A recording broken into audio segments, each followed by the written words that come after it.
কলাইগাঁৱত উন্নয়নৰ নমুনা দুবছৰেও সম্পূৰ্ণ নহল বিনামূলীয়া আৱাস গৃহ দেশৰ অমৃতকালত এগৰাকী দৰিদ্ৰ মহিলাৰ কৰুণ বিননি নেদেখিলে বিশ্বাস নকৰিব আপুনি কণমানি জীয়ৰীৰ সৈতে গোহালি ঘৰত বাস এগৰাকী মাতৃৰ স্বামীৰ মৃত্যুৰ পিছতে যেন ভয়াৱহ দুৰ্যোগ নামি আহিছে এগৰাকী মহিলাৰ জীৱনলৈ মধ্যভোগী দালালৰ কবলত পৰি এতিয়া দুখ আৰু বেদনাসহ অৱস্থান কৰিবলৈ বাধ্য হৈছে কলাইগাঁও গেৰুৱা ভিচিডিচিৰ অন্তৰ্গত 1 নং কলাইগাঁৱত সংঘটিত হৈছে এই ঘটনা ঘৰখনত পুৰুষ লোক নথকাৰ বাবে মধ্যভোগী দালালে আত্মসাৎ কৰিলে প্ৰধানমন্ত্ৰী আৱাস গৃহৰ ধন গাঁওখনৰ ৰুক্মিণী চৌহান নামৰ বিধৱা মহিলাগৰাকীয়ে 2 বছৰ আগতে লাভ কৰিছিল এটা চৰকাৰী গৃহ কিন্তু আজি 2 বছৰেও সম্পূৰ্ণ নহল ৰুক্মিণী চৌহানৰ বিনামূলীয়া গৃহ দৰিদ্ৰ সীমাৰেখাৰ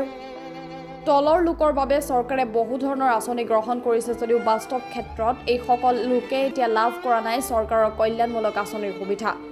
ৰুক্মিণী চৌহান যেন তাৰে জ্বলন্ত উদাহৰণ ৰুক্মিণী চৌহানে এতিয়াও লাভ কৰা নাই চৰকাৰৰ তথাকথিত বিনামূলীয়া আঁচনিৰ সুবিধা বিনামূলীয়া চাউলৰ সুবিধা অৰুণোদয় আঁচনিৰ সুবিধা একোৱেই লাভ কৰা নাই ৰুক্মিণী চৌহানে হয় নমস্কাৰ মই ক'ব বিচাৰো যে 2 বছৰ মান হল ঘৰটো আহিছিলে আমি ভাবিছিলো যে ঘৰটো হৈ গলে তেওঁ কিবা কৰি থাকিব লেকিন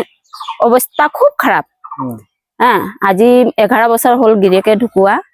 আৰু তেওঁ খুজি মাগি ভাত খায় এটা ছোৱালী আছে তেওঁ আৰু ক'ব গলে বহুত বেয়া কথা তেওঁ বহুত দুখত থাকে আৰু যোন ঠিকাদাৰে কামটো কৰিছিলে ইন মুহূৰ্তত কামটো কৰি দিব লাগে কিয়কি বাৰিষা সিজন তাই থাকিব ক'ত আৰু তেওঁ ধুমুহা বৰষুণত ভাঙা এখন ঘৰত থাকে আমাকো বেয়া লাগে আমি ওচৰ চুবুৰীয়া যিহতে মই ৰিকুৱেষ্ট কৰো যোনে কামটো কৰিছিলে ইন মুহূৰ্তত কামটো ক্লিয়াৰ কৰিব লাগে কিমান দিন হল বাৰু ঘৰটো কৰাটো এটো 1.5 বছৰ হল স্যাৰ হয় স্যাৰ তেওঁলোকৰ মানে যাৱতীয় ডকুমেন্টছ আছে না যে অৰুণোদয় পাইছে না নাই পোৱা স্যাৰ নাই স্যাৰ গভৰ্ণমেন্টৰ পৰা একো সহায় পোৱা নাই স্যাৰ ঘৰটো পাইছিলে ঘৰটো পাইছিলে ঘৰটো নহল